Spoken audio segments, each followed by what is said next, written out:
solución para esta fórmula que tenemos acá, ¿no? Es el problema que hemos visto, este de acá sobre hallar la longitud de arco de esa curva que nos daba sobre la esfera de este problema que vimos.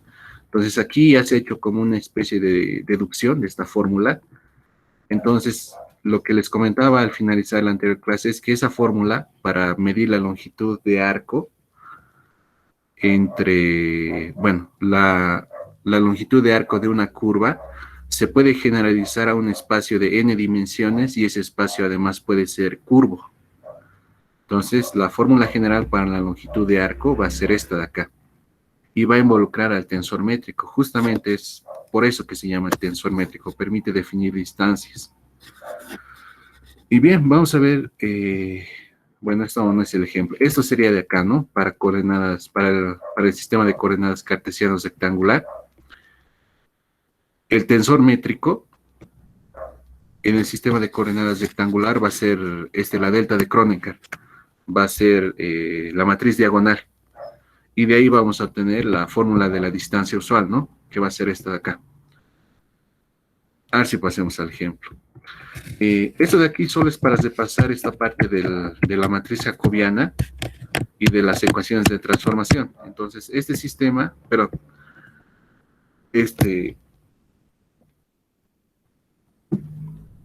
el problema que tenemos ahora nos está dando un sistema, pero nos está dando un espacio de 2 dimensiones en el cual tenemos un sistema de referencia, que va a ser y este va a ser otro sistema de referencia, o van a ser 2 sistemas coordenados. Este va a ser un sistema coordenado y este va a ser otro. Y van a estar relacionados por la ecuación de transformación T, que va a ser esta. Esta ecuación, o mejor dicho, este par de ecuaciones me están llevando de este sistema coordenado a este otro. Entonces, estas son las ecuaciones de transformación. ¿Qué es lo que hay que hallar con esto? Hay que hallar la matriz jacobiana de la transformación de coordenadas T.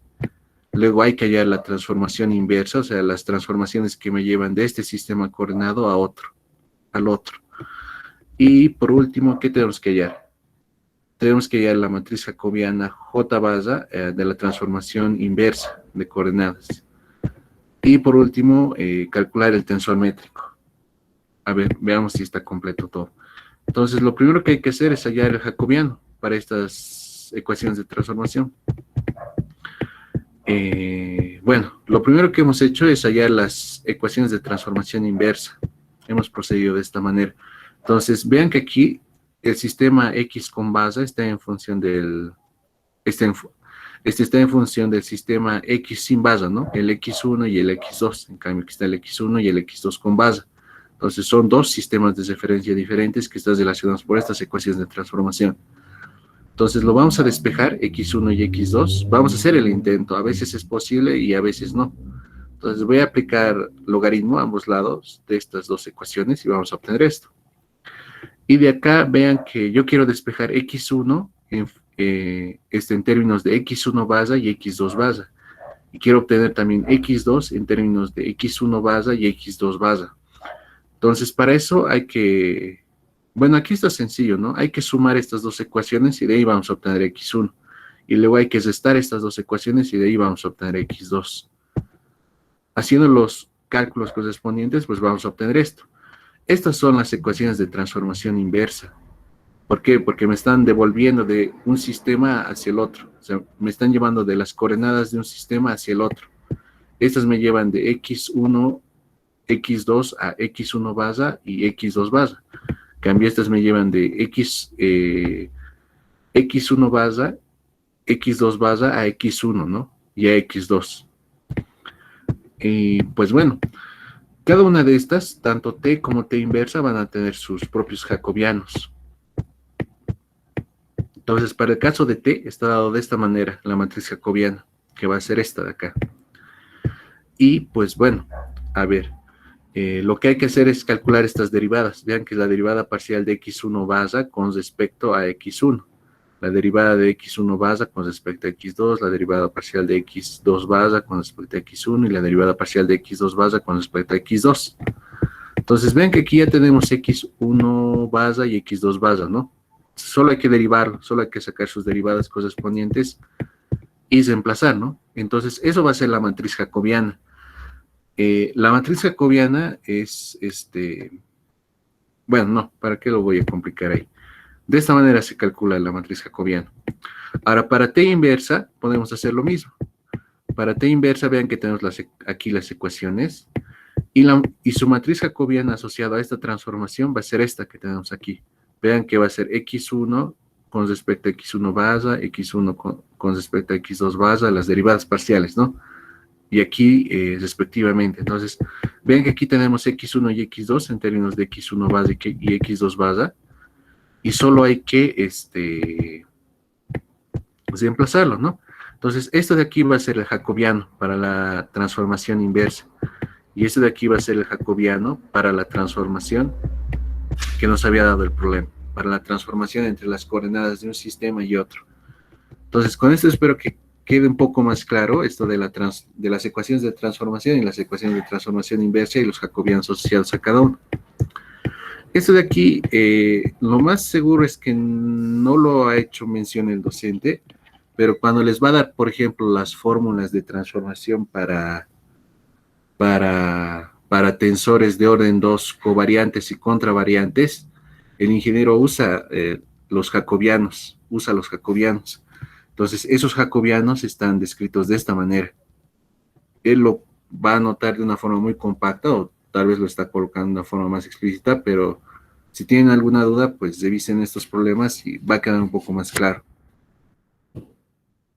Bien, ahora el tensor métrico, una de las formas de calcularlo, como pueden ver, por ejemplo, si revisan el problema que entró al examen, ese de calcular la longitud de arco de esa curva que está sobre la esfera, por ejemplo, ahí calculamos el tensor métrico, pero lo que hemos hecho es, hemos calculado los vectores básicos de ese sistema de coordenadas, y luego hemos hecho los productos escalares. Hemos hecho el producto escalar de alfa 1 con alfa 1, de alfa 1 con alfa 2, de alfa 2 con alfa 1 y de alfa 2 con alfa 2. Entonces, ese es un método, es hallar los vectores básicos del sistema de coordenadas y luego hacer los productos escalares a pares. Y de ahí vamos a obtener el tensor métrico. Y la forma alternativa es multiplicar J transpuesta por J, o sea, donde esta es la matriz jacobiana, y obtener el resultado, ¿no? Por ejemplo, en este caso, esto va a ser J transpuesta y esto va a ser J, ¿no? Y realizando la multiplicación entre estas dos matrices, vamos a obtener esto. Esto va a ser el tensor métrico para este sistema de coordenadas curvilíneo. De acá, ¿no? Bueno, sistema de coordenadas en general, que va a ser este de acá. Entonces, esta es una manera. Podrían hacer la prueba con la otra y les va a dar efectivamente el mismo resultado. Lo que hay aquí que resaltar es lo siguiente, es que esta es una matriz simétrica. El tensor métrico, cuando se los representa como matriz, siempre va a ser una matriz simétrica, ¿no? Con respecto a la diagonal principal. Bueno, hasta ahí ya estaríamos esta parte de las ecuaciones de transformación y jacobianos, ¿no? Ahora sí vamos a ver este problemita, y este es un problema, bueno, relativamente sencillo. Usando la métrica euclidiana para coordenadas polares, calcular la longitud de arco para la curva, aquí me falta una, para esta curva que tenemos aquí, donde t es un parámetro que varía entre 0 y pi medios. Entonces, vean que de la curva, ¿qué es lo que nos está dando? Me está dando la coordenada x1 en términos del parámetro t, y me está dando la coordenada x2 en términos del parámetro t. Y eso justamente era cuando resolvíamos nuestros problemas que tenían que ver con curvas. ¿Qué nos interesaba? Nos interesaba tener la coordenada x, la coordenada y y la coordenada z en términos de un parámetro t. En este caso, este x1, pues es... este x1 y x2 son coordenadas polares, o sea, esto no es el x y el y, este es el r y este es el θ, si no estoy mal. Enseguida se va a notar por qué. Para coordenadas polares tenemos las siguientes ecuaciones de transformación, que son estas de acá. El x barra 1 y el x barra 2 son el x y el y. Entonces, este es x igual a r coseno de θ, y este es igual a y perdón, esto es y igual a r seno de tita. Esto es x r coseno de tita y esto es y igual a r seno de tita, ¿no? Entonces, este de aquí es x, este de aquí es y, este de aquí es r y este de aquí es tita, ¿no? Creo que se entiende bien, ¿no? A pesar de que no está colocado de una manera explícita. Entonces, vean que estas son las ecuaciones de transformación, al igual que las que teníamos antes. Lo que hay que hacer ahora es calcular la matriz jacobiana. Ojo, aquí podrían proceder como hemos procedido en los anteriores problemas. Por ejemplo, aquí se podría hacer el procedimiento que hicimos en el problema de la esfera, ¿no? Pero yo voy a proceder a calcular la matriz jacobiana. Entonces voy a calcular la derivada parcial de esto con respecto de x1, que va a ser coseno de x2.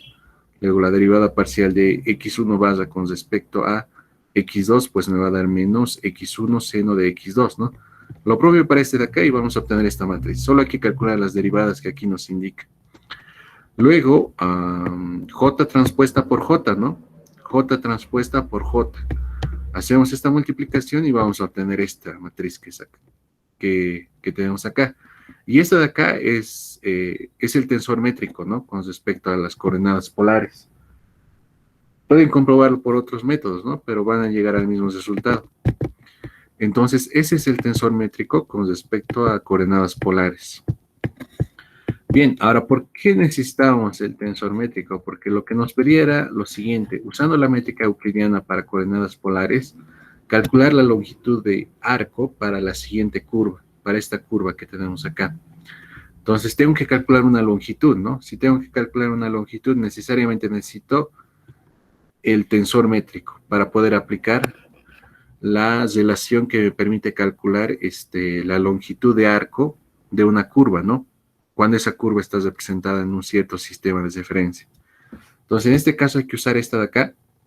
Entonces, esto de aquí coloco, bueno, aquí lo que quiero que noten es que tengo un par de índices repetidos, ¿no? Un par de índices I y un par de índices J. Entonces, hay que hacer la suma con respecto primero de I. Podrían hacer primero con respecto de J, no hay ningún problema, no hay diferencia. Pero en mi caso yo lo estoy haciendo con I, ¿no? Entonces, va a ser I evaluado en 1 más I evaluado en 2. Ahora, cada uno de estos términos se tienen que desarrollar por separado, pero ya con respecto de J, porque vean que este es un término que contiene exactamente un par de índices repetidos, que es el par J. Y aquí también tenemos lo mismo, ¿no? Entonces aquí va a ser J igual a 1 más J igual a 2. Ahora, para este otro término va a ser J igual a 1 más J igual a 2. Y vamos a obtener estos cuatro términos. Entonces, vean de acá que ya tengo el G11, el G12, el G21 y el G22. Entonces, lo voy a reemplazar. Bueno, aquí una observación. Este sistema de coordenadas es un sistema de coordenadas ortogonal. ¿Por qué? Porque el tensor métrico es diagonal. Cuando la matriz que se presenta al tensor métrico les da una matriz diagonal, quiere decir que el sistema de coordenadas es ortogonal. O sea que sus vectores básicos son ortogonales a pares y cada uno tiene norma 1. Bueno, creo que solo podría asegurar que son ortogonales a pares, ¿no? Aunque si no son de norma 1, eso se puede resolver dividiéndolo entre la norma, los vectores básicos. Ya, pero el punto es que el hecho de que, la matriz que se presenta al tensor métrico sea una matriz diagonal, nos está indicando que el sistema de coordenadas es ortogonal. Entonces se van a anular, vean, el G12 y el G21. De entrada podríamos ya decir eso, ¿no? Entonces de aquí solo podríamos decir, fácilmente de acá se podría saltar con esa observación, como estamos en un sistema de coordenadas ortogonal. Entonces solo nos va a quedar esto.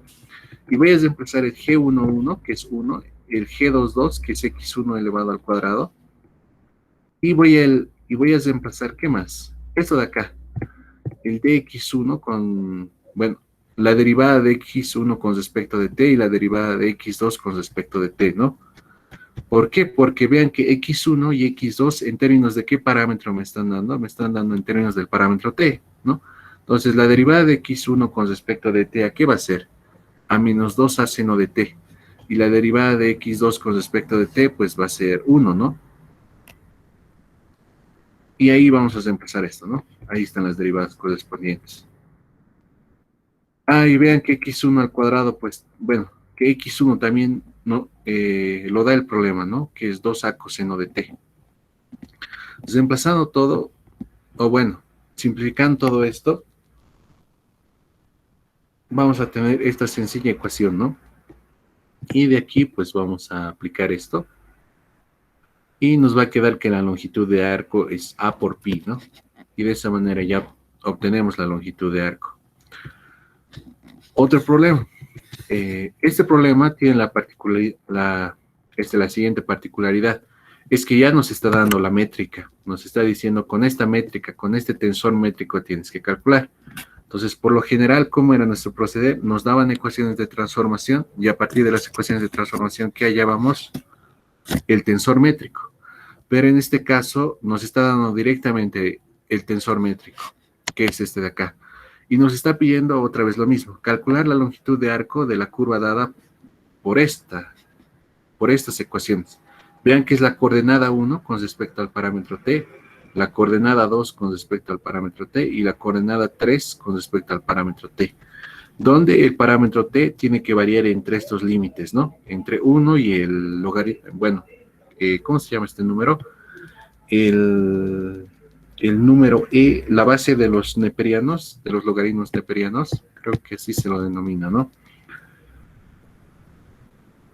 Pues bueno, entonces lo que hay que hacer aquí es la siguiente identificación. Esta matriz, que es el tensor métrico, o sea, que está representando al tensor métrico, este elemento va a ser el G11, el G12, el G13, el G21, G22, G23, G31, G32 y G33, ¿no?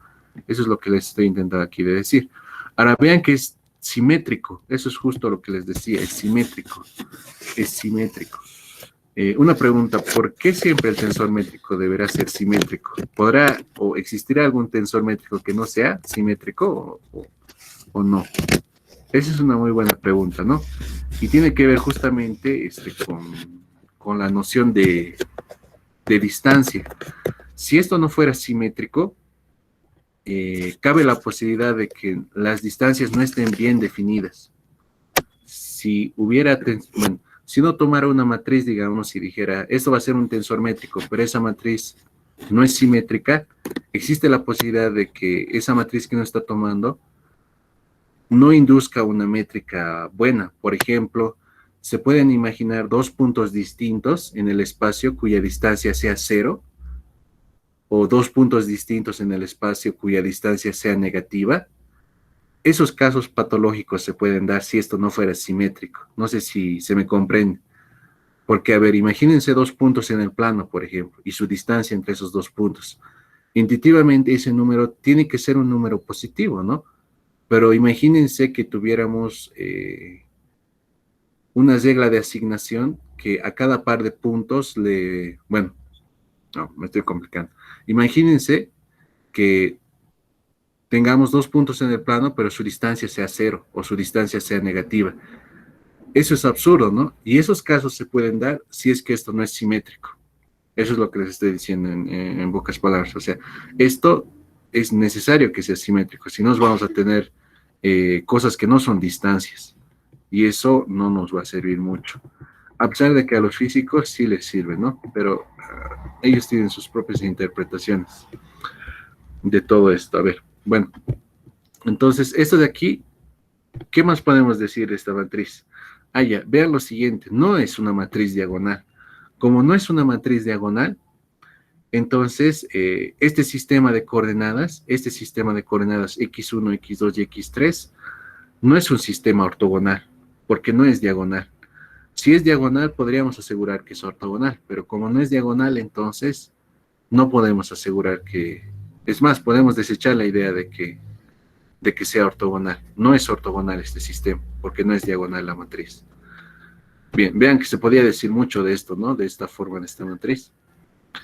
Bien, entonces lo que vamos a tener es esta, que va a ser nuestra fórmula que hemos deducido, que es la fórmula que nos da la longitud de arco, ¿no? De una cierta curva en un espacio, o en un espacio con un sistema de referencia. Entonces voy a aplicar el criterio de la suma de los índices al índice I, al índice repetido I. Va a ser I igual a 1 más I igual a 2 más I igual a 3. Cuando estoy diciendo eso, estoy diciendo que aquí estoy evaluando esta expresión en i igual a 1, lo estoy sumando más esta expresión evaluada en i igual a 2, más esta expresión evaluada en i igual a 3, ¿no? Ahora vean que cada uno de estos términos hay que desarrollarlo igual, ¿no? Entonces, entonces, para este término que tenemos acá, vean que va a ser para el j, ¿no? Porque tiene un par de índices repetidos, que es el índice j, entonces va a ser j igual a 1, j igual a 2, j igual a 3. Lo propio para este, j igual a 1, j igual a 2 y j igual a 3. Lo propio para este, j igual a 1, j igual a 2 y j igual a 3. Entonces, vean que compacta mucho la notación de los índices, y ese es el propósito de esto, es que esas muchas ecuaciones se vayan a reducir, ¿no? Porque vean aquí, por ejemplo, ¿cuántos términos tiene esta ecuación? Tiene 9 términos, ¿no? Y aquí está simplificado con un solo término. Si esto fuera, por ejemplo, para un espacio de n dimensiones, esta ecuación tendría n al cuadrado términos, ¿no? Para un espacio de dimensión 4, por ejemplo, serían 16 términos, sería todo este desarrollo. Bueno, ahora vean que tenemos G11, G12, G13, G21, G22, G23, G31, G32 y G33. Entonces hay que reemplazar todos ellos. Todos estos elementos del tensor métrico que están aquí organizados como una matriz, hay que reemplazarlos acá, ¿no? Y aquí hay que hacer las simplificaciones y van a llegar a este resultado que tenemos aquí. Vean que se añaden estos términos, ¿no? Estos términos un poco extraños. Estos términos son también los que indican que no estamos en un sistema ortogonal. Cuando estamos en un sistema ortogonal, los que se conservan son estos que están elevados al cuadrado, ¿no? Pero en cambio tenemos estos. Esos más tenemos porque estamos en un sistema que no es ortogonal. Luego hay que hacer estas derivadas, ¿no? La derivada de x1 con respecto de t, de x2 con respecto de t, de x3 con respecto de t. Que nos está dando el problema, están aquí. x1 en términos de t, x2 en términos de t y x3 en términos de t. Y pues bueno, vamos a tener esto que... bueno, las derivadas es lo que estábamos calculando, ¿no? Las derivadas. Aquí están las 3 derivadas. Y esto ahora lo tenemos que reemplazar acá, a lo que hemos hallado, que es este y este, ¿no?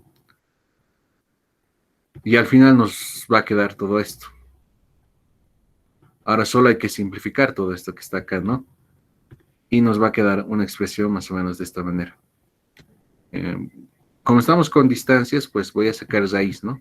Y no va a haber el más menos, solo voy a tomar el signo positivo. Y esto va a ir desde 1 hasta e, porque ese es el límite de variación del parámetro t que nos ha dado el problema. Y hay que resolver la integral con respecto a eso. Bien, con eso ya habríamos resuelto este otro problema. Estos de aquí no son muy complicados. Por ejemplo, vean en el que acabamos de resolver. Solo voy a hacer una recapitulación muy rápida, porque un par de personas han ingresado recién. A ver, ya. Bueno, otra vez vuelvo a repetir lo más importante de este problema. Aquí nos han dado nos han dado el tensor métrico ya de entrada.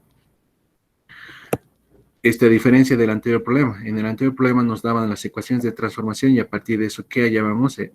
Hallábamos el tensor métrico. Bien, entonces aquí ya nos dieron el tensor métrico. El tensor métrico es igual a esto. Entonces aquí cada elemento se corresponde con estos, ¿no? Entonces aquí ya sabemos qué son los G sub i j. Luego, cada coordenada de este sistema de referencia está en términos del parámetro t. Esto me representa una curva. Esto de aquí son las ecuaciones paramétricas de una curva en un sistema tridimensional con este sistema de referencia, con el x1, x2 y x3, ¿no? Donde este parámetro t varía entre 1 y e, ¿no? Lo que hay que usar es la fórmula de la longitud de arco, que aquí está muy compactada. Entonces hay que aplicar el criterio de la suma a los índices is. Aquí nos va a dar 3 términos, porque como estamos en un sistema tridimensional, y va a ir desde 1, 2 y 3, ¿no? Luego, cada uno de estos términos para el índice j se tienen que evaluar entre 1 y 3 y hacer las sumas correspondientes, ¿no? Y de ahí vamos a obtener estos 9 términos. cada uno de los Gs los tenemos, los reemplazamos y vamos a obtener esta expresión que tenemos aquí. Ahora, cada coordenada lo tenemos en términos del parámetro t, porque como les había mencionado, estas son las ecuaciones paramétricas de la curva, donde t varía entre 1 y e. Entonces vamos a hallar esas derivadas parciales y los reemplazamos. Ahí es justamente donde han ingresado. Los reemplazamos ahí en la última ecuación y nos va a quedar todo esto, ¿no? Ya que ya es una función de t. Y hay que hacer la integral con respecto de t de 1 a e y nos va a dar este resultado. Entonces, lo importante de este problema, nos ha dado el tensor métrico, a partir del tensor métrico que hemos podido inducir, o deducir, mejor dicho, que el sistema de coordenadas no es ortogonal, ¿no? Y luego hemos aplicado la fórmula de la distancia, o de la longitud de curva. Bien, este problema también entró a su último examen. A ver, espero que les sirva para aclarar algunas dudas. Lo voy a resolver, pero lo voy a resolver con la notación que estamos manejando. Y van a ver que esta parte del análisis tensorial es una generalización de coordenadas curvilíneas en realidad. Se lo puede ver de esa manera. Bien, entonces vamos a partir de la siguiente, o del siguiente enunciado. Dada la superficie, esta de aquí es una superficie en R3, es una superficie, utilizando ecuaciones de transformación, hallar lo siguiente, ¿no? Entonces tengo una superficie y me está diciendo, utilizando ecuaciones de transformación, hallar la métrica asociada a esta superficie, el elemento de área para la métrica elegida, el área de la superficie sobre el triángulo, sobre este triángulo que tenemos acá. Ah, bueno, aquí va a haber una dificultad, ¿no? Porque no tengo el gráfico de este triángulo. Pero a ver, voy a intentar explicarlo verbalmente. Primero vamos por los dos puntos. Tengo esa superficie, tengo que hallar su métrica asociada y su elemento de área, dice, ¿no? Por si acaso esto está en el WhatsApp, ¿no? Estas son las mismas presentaciones, no está cambiado nada. A ver, primero hallamos las ecuaciones de transformación, ¿no? En este caso, yo voy a hacer el siguiente cambio, ¿no? O mejor dicho, voy a usar las siguientes ecuaciones de transformación. Vean que a X le voy a llamar X1 y a Y le voy a llamar X2. Podría llamarle U, podría llamarle, por ejemplo, a X podría llamarle U y a Y podría llamarle B.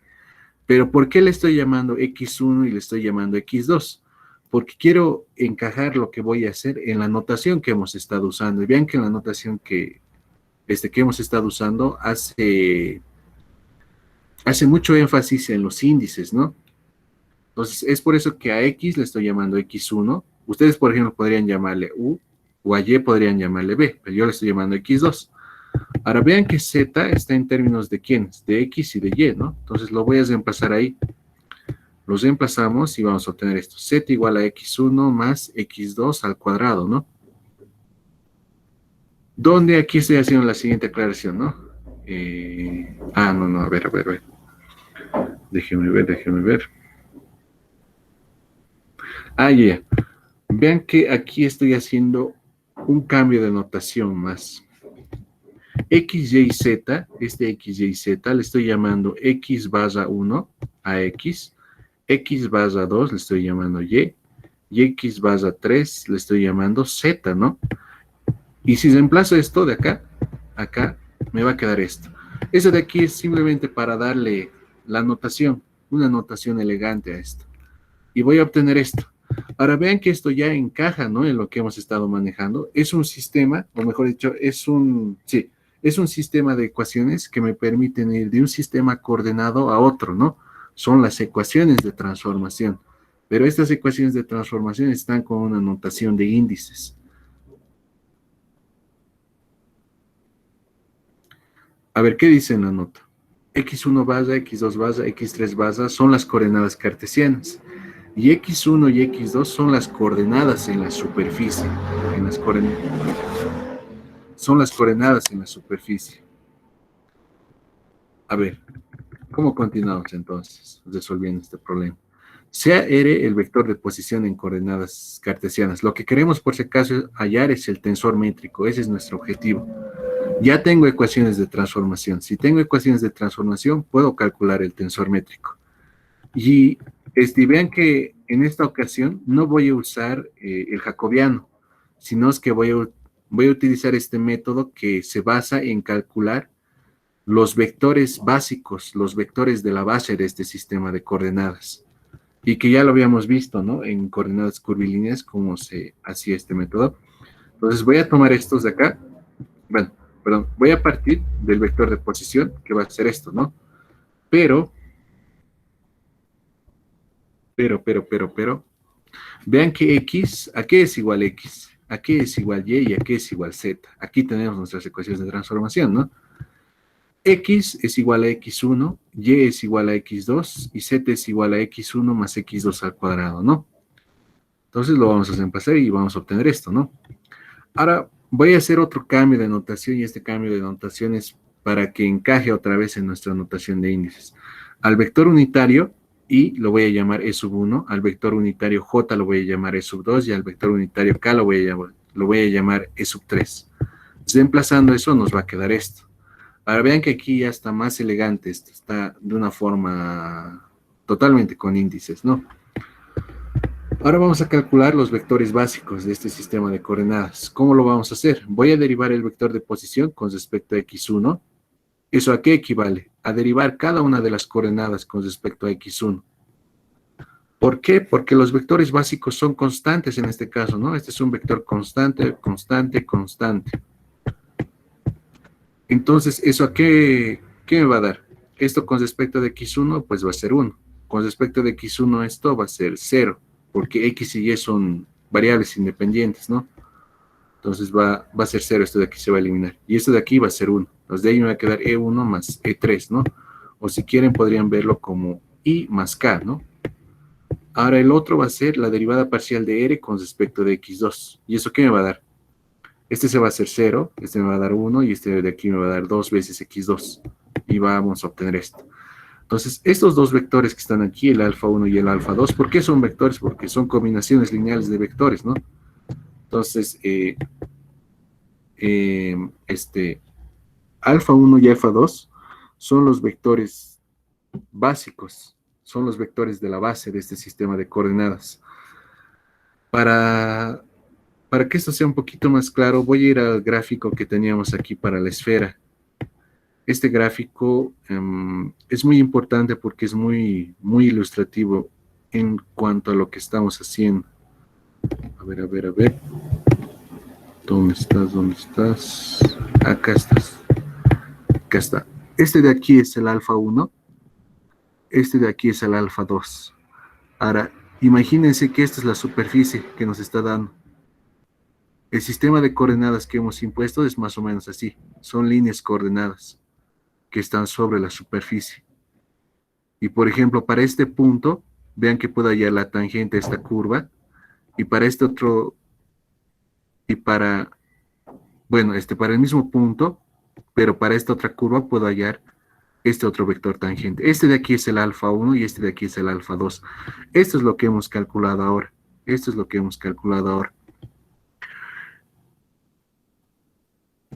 Y bueno, con esto ahora es con lo que vamos a calcular el tensor métrico. ¿Qué más quería decirles de esto? Hay algo hay algo aquí más que sea importante.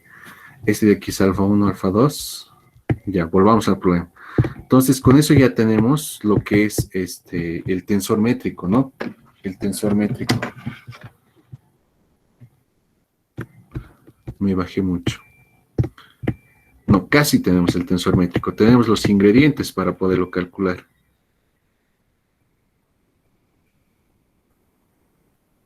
Aquí estamos, ¿no? Ya estamos cerca, ya estamos cerca. Acá, ¿no? Ahora lo que tenemos que hacer es alfa 1, escalarmente alfa 1, y de ahí voy a obtener 2, ¿no? Bueno, aquí debería haber sido más explícito, me disculpas. Alfa 1 escalarmente alfa 1, que va a ser el G11, me va a dar el 2, ¿no? Alfa 1 escalarmente alfa 2, ¿qué me va a dar? Me va a dar 2 veces x2. Alfa 2 escalarmente alfa 1 me va a dar 2 veces x2 y alfa 2 escalarmente alfa 2 me va a dar 1 más 4 por x2 elevado al cuadrado, ¿no? Entonces, esto de aquí es alfa 1 escalarmente alfa 1, esto de aquí es alfa 1 escalarmente alfa 2 escalarmente, o producto escalar alfa 1 y alfa 2 producto escalar alfa 2. Y con esto ya tenemos nuestra matriz, ¿no? Que representa el tensor métrico. Ahora, con esto ya está la primera parte del problema. Este de aquí sería el tensor métrico. Y lo que nos falta ahora es el elemento de área, ¿no? Para este sistema de referencia. Entonces, hay dos formas de hallarlo y lo vamos a mostrar cómo se hallan esas dos formas. Y vamos a hacer una interpretación geométrica también de esto. Entonces, la primera forma, para un sistema de referencia bidimensional como este, el elemento de área va a ser la raíz del determinante de G, donde G es la matriz, ¿no? Que le corresponde al tensor métrico. Entonces, el determinante de G, ¿qué sería? Sería G11 por G22 menos G12 por G21, que sería esto de acá. Pero hay que sacarles raíz, ¿no? Bueno, aquí ya voy a reemplazar el G11 y el G22, el G12 y el G21.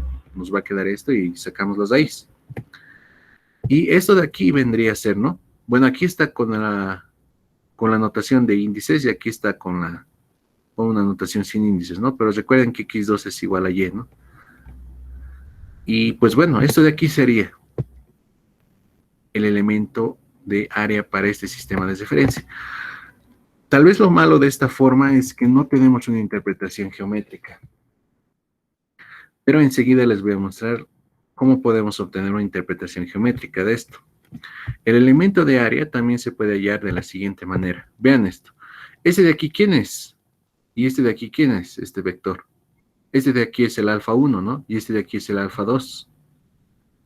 ¿Cuál será el significado geométrico del... Bueno, vean que alfa 1 estoy haciendo producto vectorial con alfa 2, ¿no? Alfa 1, producto vectorial alfa 2. Y luego le estoy sacando la norma, ¿no? ¿Cuál será el significado geométrico de la norma, del tamaño o del módulo de un producto de vectores, de un producto vectorial de vectores? ¿Cuál será el significado geométrico de esto, de la norma, de un producto vectorial de dos vectorcitos? Imagínense haber dos vectorcitos en el plano A y B con un mismo origen y hagan su producto vectorial y sáquenle su módulo. ¿Cuál era el significado geométrico de eso? En lo que busco, a mi mouse no responde. Mil disculpas por el ruido que hace aquí el mouse de la PC. ¿Cuál es el significado geométrico de un producto vectorial entre dos vectores?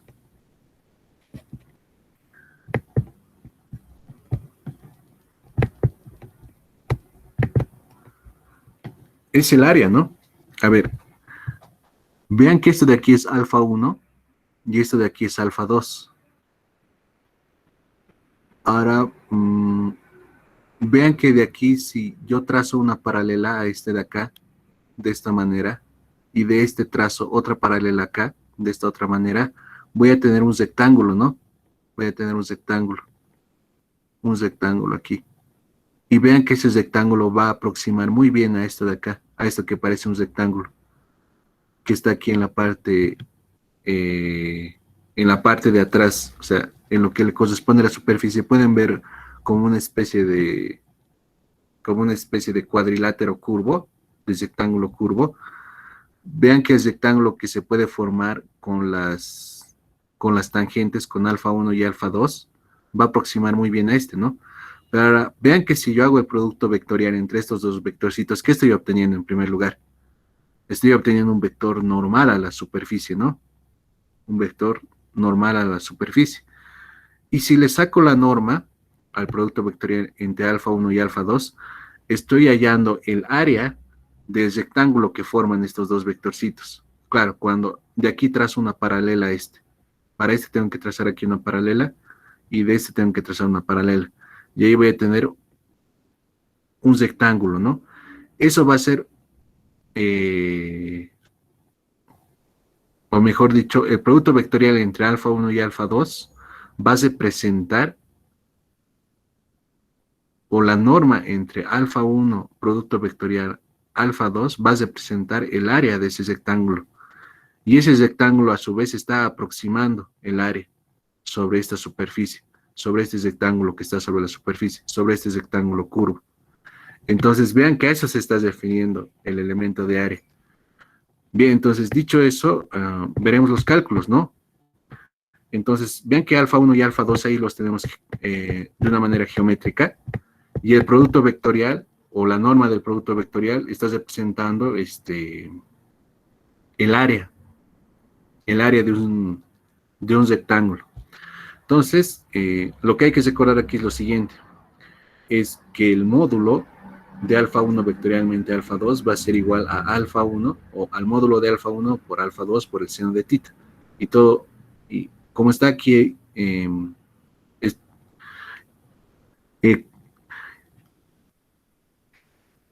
como está aquí elevado al cuadrado, todo esto de aquí también tiene que estar elevado al cuadrado. Pero este de aquí, ¿a qué es igual? Este seno cuadrado de tita. Va a ser igual al coseno cuadrado de tita, ¿no? Ah, no, a 1 menos coseno cuadrado de tita, por la identidad trigonométrica. Esto lo distribuimos y nos va a quedar esto, ¿no? Pero vean que esto, alfa 1 escalarmente alfa 2, ¿cómo lo podríamos ver? Como la norma de alfa 1 por la norma de alfa 2 por el coseno de tita. O sea, vean que aquí estoy utilizando puras identidades. Ahora, esto lo voy a reemplazar acá y me va a quedar esto, ¿no? Y esto de aquí, ¿a qué es igual? Este de aquí es igual a alfa 1 escalarmente alfa 1. Este de aquí es alfa 2 escalarmente alfa 2. Y esto de aquí lo puedo ver como alfa 1 escalarmente alfa 2 y alfa 2 escalarmente alfa 1. Y de aquí, ¿qué tendríamos? Que esto, ¿cómo lo tomamos? G11, G22, G12, G21. Y le saco la raíz, ¿no? Y de ahí llegamos a esta bella fórmula que tenemos acá, ¿no? Que la raíz cuadrada del determinante del tensor métrico es igual a la norma del producto vectorial entre alfa 1 y alfa 2. Y eso a su vez es igual a esto, ¿no? Bien, entonces espero que quede claro la interpretación del elemento de área. Entonces, para este caso era este de acá, ¿no? Aquí ya lo teníamos la respuesta. Este de aquí era la segunda respuesta. Ahora, por último, aquí, esta parte, lamentablemente no tengo el gráfico para poderlo explicar bien, o de una manera más clara, pero lo que nos está pidiendo es lo siguiente. El área S del rectángulo pedida se obtiene disolviendo la siguiente integral. A ver, vamos al enunciado. ¿Qué es lo que nos pedí? Ahí está. Ya sirve mi mouse. El área sobre la superficie del triángulo. El triángulo Y varía entre 0 y 1 y X varía entre 0 y Y. A ver. Me voy a tener que ayudar otra vez de este gráfico que tenemos aquí. Lo que ahorita tenemos, o las ecuaciones de transformación que hemos mostrado, en realidad lo que son es la parametrización de esa superficie que nos ha dado. Hemos parametrizado la superficie en sí. Entonces, supongamos que esta de aquí es la superficie. Este de aquí va a ser X1 y este de aquí va a ser X2. X1, ¿pero aquí era igual? Era igual a X, ¿no? Este de aquí es X y este de aquí es Y. Este de aquí es X y este de aquí es Y. Dice que Y varía desde 0 a 1. Digamos que de acá a acá es 0 a 1. Y luego que X varía entre 0 y Y, ¿no? Entre 0 y Y. Creo que eso sería más o menos acá.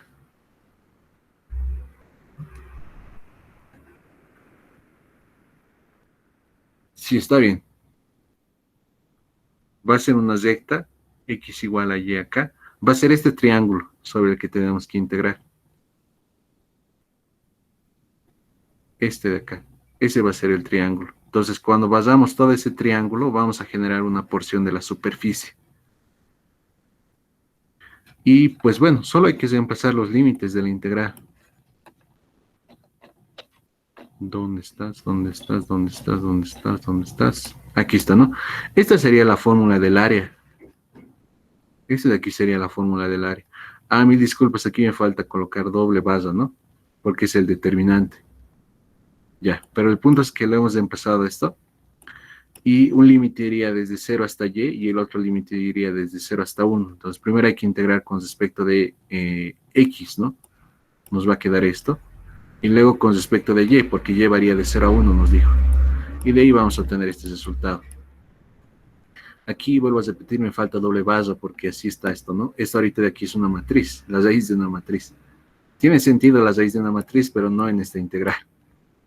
Es que mil disculpas, aquí me falta la barra del determinante. Bien, no sé si es que hay alguna duda con respecto a este problema. ¿Lo hicieron así en su examen o no? O nada que ver.